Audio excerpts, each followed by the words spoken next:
Assalamualaikum warahmatullahi wabarakatuh. Apa kabar teman-teman semua?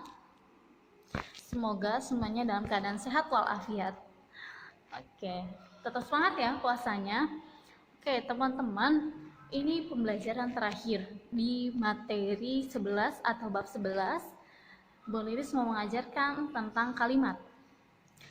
Apa aja sih jenis-jenis kalimat tuh? Boleh kita lihat videonya ya. Yuk. Yang pertama, teman-teman, ada kalimat langsung dan tidak langsung.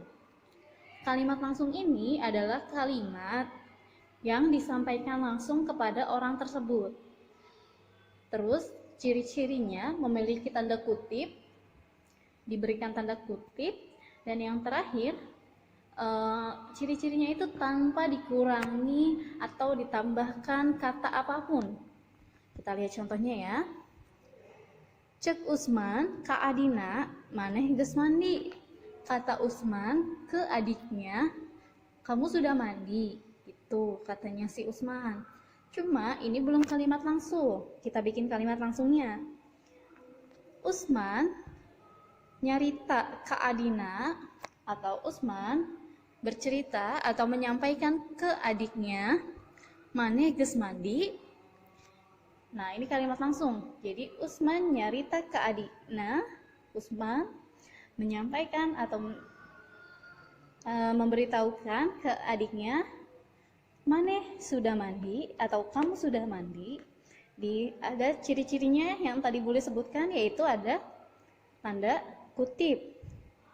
Terus tanpa diubah apapun, cuman dikasih penjelasan nyarita atau menceritakan atau memberitahukan ke adiknya bahwa adiknya sudah mandi belum?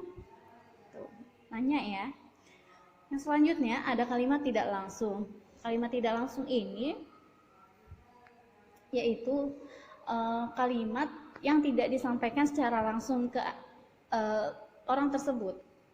Nah, terus ciri-ciri kalimat tidak langsung itu tidak ada tanda petiknya. Tidak ada tanda petiknya.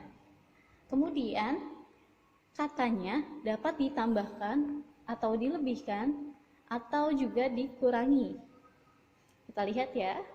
Contohnya, iraha ujian teh Min gitu. Katanya, kapan ujiannya Min?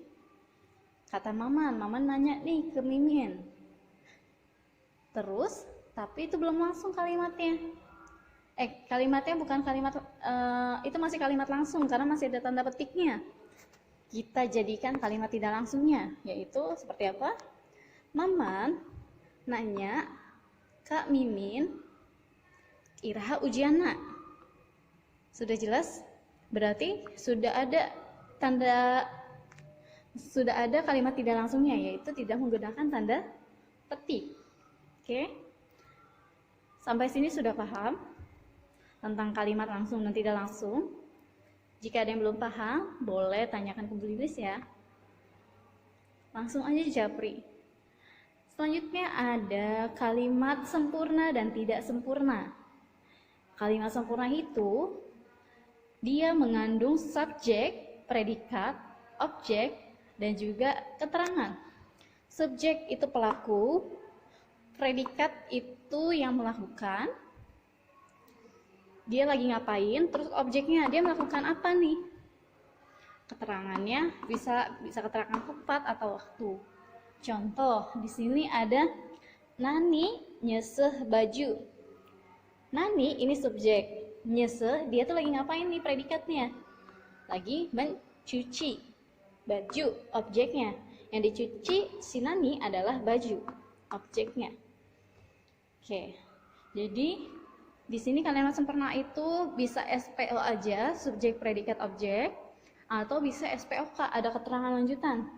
Misalnya Nani nyeseh baju di, kalau pakai keterangan tempat misalnya, di mesin cuci. Di mesin cuci. Di mesin cuci. Nah, oke. Kalau pakai keterangan berarti Nani nyese baju di mesin cuci contohnya.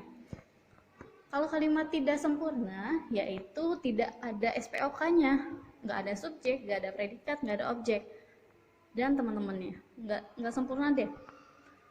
Kalimatnya berantakan. Contohnya tiba-tiba kemana? Kemana apa nih? Siapa yang ditanya kemana? Itu ya. Terus ke Bandung. Jadi kalimatnya tidak sempurna ya. Ya, berikutnya jadi ada kalimat sempurna dan tidak sempurna. Pasti sudah paham ya kalimat sempurna dan tidak sempurna. Oke, nah gitu teman-teman. Untuk tugasnya, teman-teman boleh mengerjakan halaman 138 dan 139. Untuk tugas yang 138 berarti tinggal dari nomor 2 sampai nomor 5-nya aja, karena nomor 1 udah boleh contohkan tadi. Kalau ada yang kurang paham di kalimat langsung dan tidak langsung, boleh tanyakan ke Bu Lilis di Japri. Dan kalau untuk kalimat dan tugas satunya lagi, halaman 139 tentang kalimat sempurna dan tidak sempurna, di situ sudah ada contoh kalimatnya, teman-teman tinggal bikin atau artikan ke dalam bahasa Sunda. Oke, terima kasih semuanya. Jangan lupa dikumpulkan tugasnya, karena ini tugas terakhir sebelum teman-teman liburan. Jadi pekan depan kita udah mulai liburan ya teman-teman. Bulis, mohon maaf lahir batin teman-teman. Sampai ketemu lagi di kelas selanjutnya. Soalnya kita udah nggak ada kelas ya, palingan tinggal pas doang, PAS. Jadi teman-teman silakan yang belum mengumpulkan tugas, silakan kumpulkan tugasnya ke Bu Lilis atau nanti Bu Lilis Japri. Oke, wassalamualaikum warahmatullahi wabarakatuh. Bye bye.